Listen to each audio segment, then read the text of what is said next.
नमस्कार प्रिय दर्शकों, एक बार फिर आपका स्वागत है हमारे YouTube चैनल प्राचीन ज्ञान सच्चा ज्ञान में।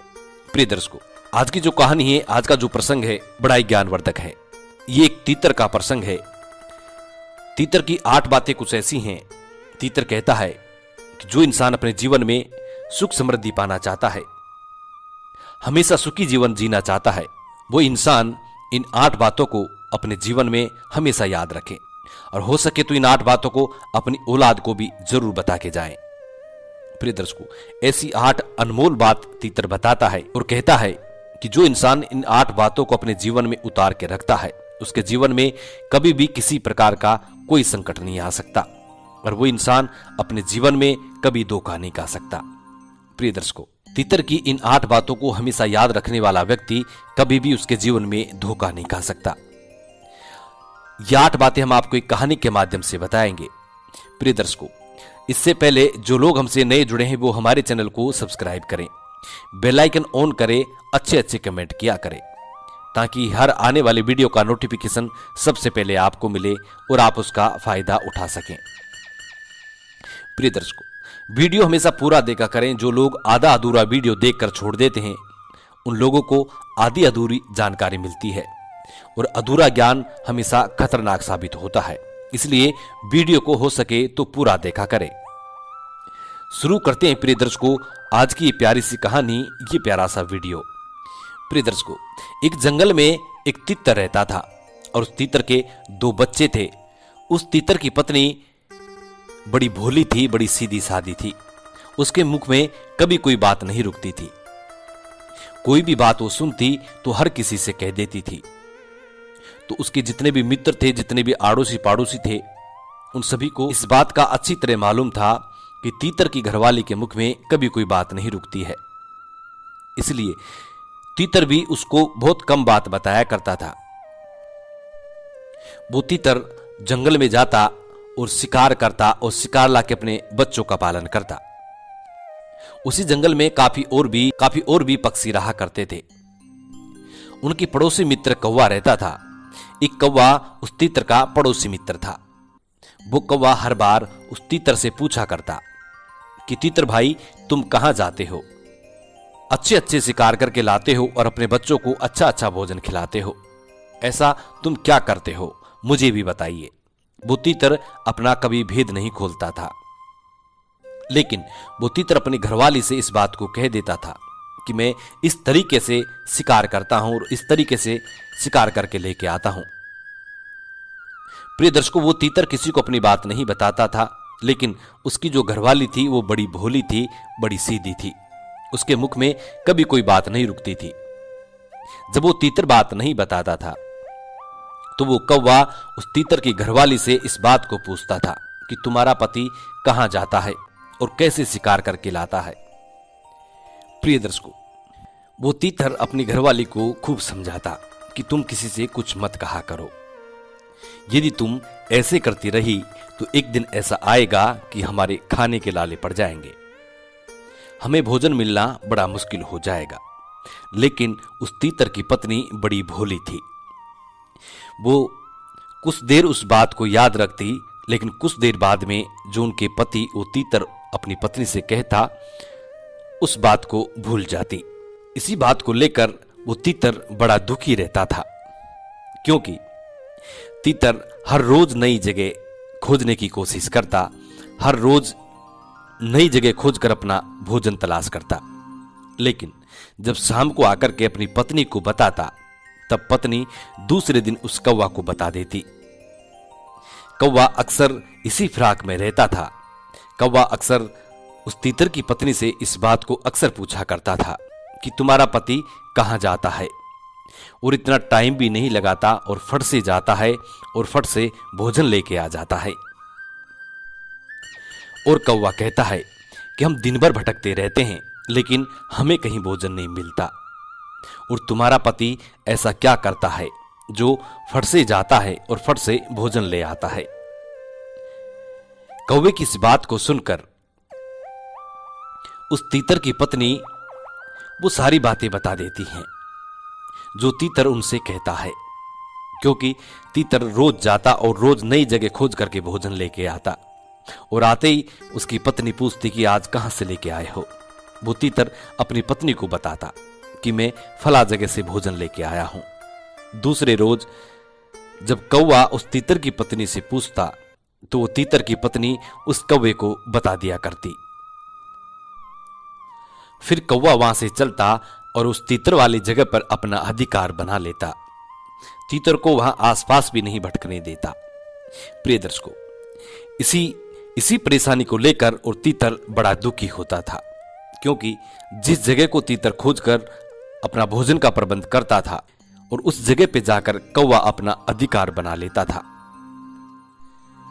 तीतर रोज बार बार अपनी पत्नी को समझाता और कहता कि तुम्हारे मुख में कभी कोई बात नहीं रुकती है, तुम्हें बात बताना ही बेकार होता है। तुम्हें जो भी बात बताई जाती है तुम अन्य किसी पक्षियों को बता देती हैं और वो पक्षी जाकर के उस जगह पर अपना अधिकार बना लेते हैं जिस जगह को मैं खोजता हूं। इसी बात को लेकर तीतर बड़ा दुखी रहता था। अब धीरे धीरे तीतर की पत्नी की वजह से तीतर को ये नौबत आने लगी कि उसको कहीं भोजन मिलना बड़ा मुश्किल हो गया। तीतर को अपने बच्चों को अपनी पत्नी को भोजन खिलाना भी बड़ा मुश्किल होता जा रहा था, क्योंकि तीतर जो भी जगह नई जगह खोजता उस जगह पर कौवा जाके अपना अधिकार जमा लेता और कौवा उस तीतर को उस जगह पे भटकने भी नहीं देता। अब तीतर के सामने ये बड़ी चुनौती आ गई थी, ये बड़ी समस्या खड़ी हो गई थी कि तीतर अपने परिवार का और अपना पेट पालन कैसे करे। तीतर ने अपने और अपने परिवार के लिए जितना भी भोजन इकट्ठा कर रखा था धीरे धीरे वो सब खत्म होने लगा। अब तीतर को नौबत आने लगी भूखा मरने की। तीतर रोज दिन भर भटकता रहता, लेकिन तीतर को अब भोजन मिलना बड़ा मुश्किल हो रहा था, क्योंकि ये तीतर की पत्नी की वजह से उसके मुख में कभी कोई बात नहीं रुकती थी। अब तीतर को ये बड़ी समस्या का सामना करना पड़ रहा था। कभी कभी बार तो ऐसी नौबत आ गई कि उनको भूखा सोना पड़ा। किसी किसी दिन तो ऐसी नौबत आने लगी कि उनको भूखा भी सोना पड़ जाता और तीतर अपनी पत्नी को रात दिन खोजता रहता, कहता कि सब तुम्हारी वजह से हो रहा है। यदि तुम्हारे मुख में थोड़ी सी भी बात रुकती तो आज ये नौबत नहीं आती। तीतर की पत्नी तीतर से कहती है कि देखो जी, मेरे पे चिल्लाने की कोई जरूरत नहीं है, कि यदि आपकी क्षमता नहीं है हमारा पेट पालन करने की तो आप ऐसे कह दीजिए, फालतू में आप मुझ पर दोष मढ़ते हो। तीतर इसी बात को लेकर बड़ा परेशान था और तीतर दिन भर भटकता भटकता एक साधु के आश्रम पे पहुंचता है। साधु के आश्रम पे पहुंचकर और साधु को प्रणाम करके और चुप होकर बैठ जाता है। जब साधु उस तीतर को देखता है कि तीतर बड़ा शांत बैठा है, साधु सोचने लगता है कि इस तीतर के जीवन में कोई तगड़ी समस्या है, कोई बड़ी समस्या है। वो साधु उस तीतर के पास जाता है और तीतर से कहता है कि तीतर, तुम्हारी ऐसी कौन सी समस्या है जो तुम इतने परेशान बैठे हो? लगता है कोई गंभीर समस्या है। वो तीतर साधु महाराज को प्रणाम करता है और साधु को वो सारी घटनाएं सुनाने लग जाता है। वो तीतर कहता है कि साधु महाराज, मेरी पत्नी की वजह से मुझे ये दिन देखने पड़ रहे हैं। मैं हर रोज नए भोजन की खोज करता और अपना परिवार का पालन पोषण करता था, लेकिन जब मैं भोजन लेके शाम को घर जाता तो मेरी पत्नी मेरे से पूछा करती कि आज भोजन कहां से लेके आए हो, और मैं अपनी पत्नी को वो सारी बातें बता देता था। मैं यही सोचता था कि मेरी पत्नी मेरी जीवन संगिनी है और पत्नी से किसी भी बात का भेदभाव नहीं रखना चाहिए। इसी विचार को लेकर मैं अपनी पत्नी से पूरी बातें कह देता था और मेरी पत्नी बड़ी भोले स्वभाव की है, बड़ी भुलक्कड़ है। दूसरे दिन मेरी पत्नी कौवे को बता देती थी। कौवा मेरी पत्नी से आके पूछता था कि तुम्हारा पति क्या करता है और कहां से भोजन लेके आता है। मेरी पत्नी वो सारी बातें उस कौवे को बता देती थी। दूसरे दिन वो कौवा जाकर उस स्थान पे अपना अधिकार जमा लेता है और हमसे कहता है कि यहां तुम्हारा कोई लेना देना नहीं है, हमें उस जगह पर भटकने भी नहीं देता है। इसी वजह से आज मेरी पत्नी की वजह से मुझे ये नौबत आ गई है कि मुझे एक टाइम का भोजन मिलना भी बड़ा मुश्किल हो रहा है और मेरे बच्चे भूखे बैठे हैं। इसी चिंता को लेकर मैं बड़ा दुखी रहता हूं।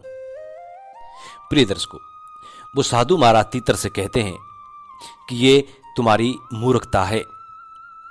जब तुम्हें ये मालूम है कि तुम्हारी पत्नी भुलक्कड़ स्वभाव की है, सीधी है, भोली है और उसके मुख में कभी कोई बात नहीं रुकती, तो तुम्हें ऐसी कोई बात उनको नहीं बताना चाहिए जो तुम्हारे मतलब की हो और उस बात को किसी को बताने से तुम्हारा बुरा हो जाए। ऐसी बात को आप हमेशा अपने तक सीमित रखें। वो साधु महाराज तीतर से कहते हैं कि तीतर, अब तुम मेरी बात गौर से सुनो। मैं आपको ऐसी 7 बातें बताऊंगा। यदि आप अपने जीवन में इन 7 बातों पर अमल करोगे तो कभी भी जीवन में दुख नहीं पाओगे। सबसे पहली बात, साधु महाराज उस तीतर को बताते हैं कि अपनी मजबूरी कभी किसी को मत बताओ, चाहे वो पत्नी हो या पुत्र हो या कोई मित्र हो। अपनी मजबूरी कभी किसी को मत बताओ। यदि आप अपनी मजबूरी किसी को बताते हैं तो सामने वाला आपकी मजबूरी का हमेशा फायदा उठाएगा और हमेशा आपको नीचा दिखाने की कोशिश करेगा। इसीलिए अपनी मजबूरी कभी किसी को नहीं बतानी चाहिए। दूसरी बात साधु महाराज तीतर को बताते हैं। साधु महाराज कहते हैं कि तीतर भाई, दूसरी बात जो मैं आपको बताने वाला हूं, ये बहुत ही खास और बहुत ही महत्वपूर्ण जानकारी है। इसको अपने जीवन में हमेशा याद रखना। साधु महाराज तीतर को दूसरी वो बात बताते हैं। कहते हैं, अपनी भविष्य की गलतियां और अपनी भविष्य की रणनीति, दोनों बातें कभी किसी को नहीं बतानी चाहिए। यदि आप अपनी भविष्य की गलतियां बताते हैं तो सामने वाला आपकी उन भविष्य की गलतियों को पकड़कर आपको हमेशा नीचा दिखाने की कोशिश करेगा और आपको कभी भी ऊपर नहीं उठने देगा। हो सकता है आपके बने काम को बिगाड़ दे। इसलिए अपनी भविष्य की गलतियां कभी नहीं बतानी चाहिए। और यदि आप भविष्य की रणनीति को बताते हैं तो सामने वाला आपके बने काम को बिगाड़ देगा और आप जो उससे पहले सामने वाला रणनीति तैयार कर लेगा और आपको हमेशा युद्ध में परास्त होने का खतरा होता है। इसलिए अपनी भविष्य की रणनीति कभी किसी को नहीं बतानी चाहिए। तीसरी बातें साधु महाराज उस तीतर को बताते हैं और कहते हैं कि अपने घर की बातें कभी किसी को नहीं बतानी चाहिए।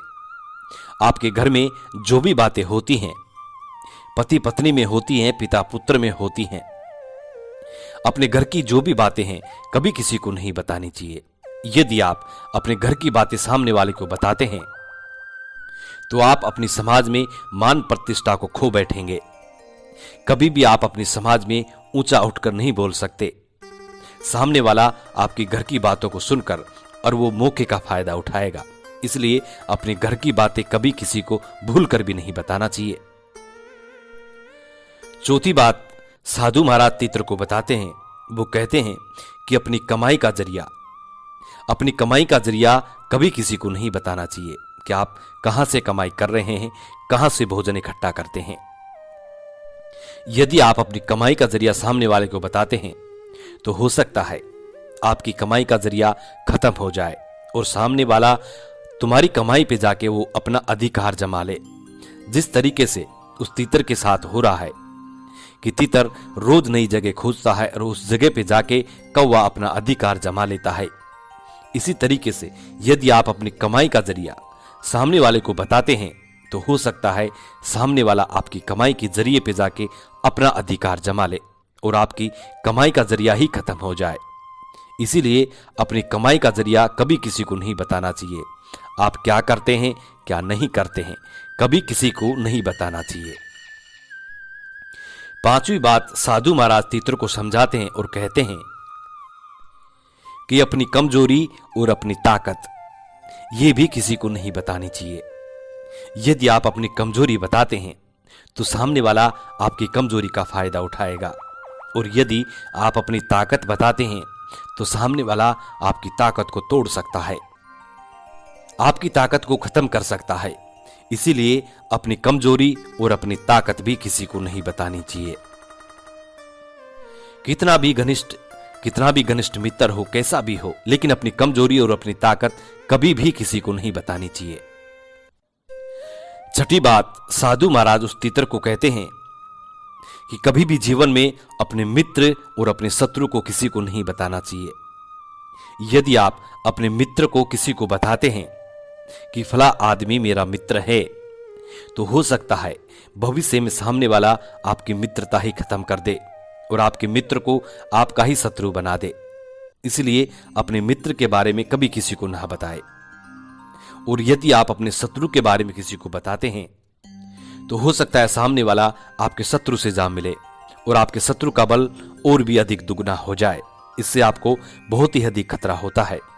इसलिए कभी भी कैसा भी संकट आ जाए, कैसी भी मजबूरी आ जाए, लेकिन कभी भी अपने मित्र और अपने शत्रु के बारे में कभी किसी को नहीं बताना चाहिए। सातवीं बात, साधु महाराज बताते हैं कि तीतर भाई गौर से सुनिए कि दिया हुआ दान कभी भी किसी को नहीं बताना चाहिए। यदि आप बाएं हाथ से दान देते हैं तो दाएं हाथ को भी पता नहीं चलना चाहिए। यदि आप दिए हुए दान को एक दूसरे को बताते हैं, अपनी बड़ाई के चक्कर में बताते हैं, अपनी डींगे हाँकने के चक्कर में दिए हुए दान को किसी अन्य लोगों को बता देते हैं, तो आपका दिया हुआ दान व्यर्थ चला जाएगा और उसका आपको कोई फायदा नहीं मिलेगा। इसलिए दिए हुए दान को भी कभी किसी को नहीं बताना चाहिए। प्रिय दर्शकों, ये 7 बातें साधु महाराज उस तीतर को समझाता है और तीतर के मन में ये 7 बातें बिल्कुल बैठ जाती हैं। तीतर इन 7 बातों पर अमल करता है और धीरे धीरे तीतर ने अपनी पत्नी को बातें बताना बंद कर दिया।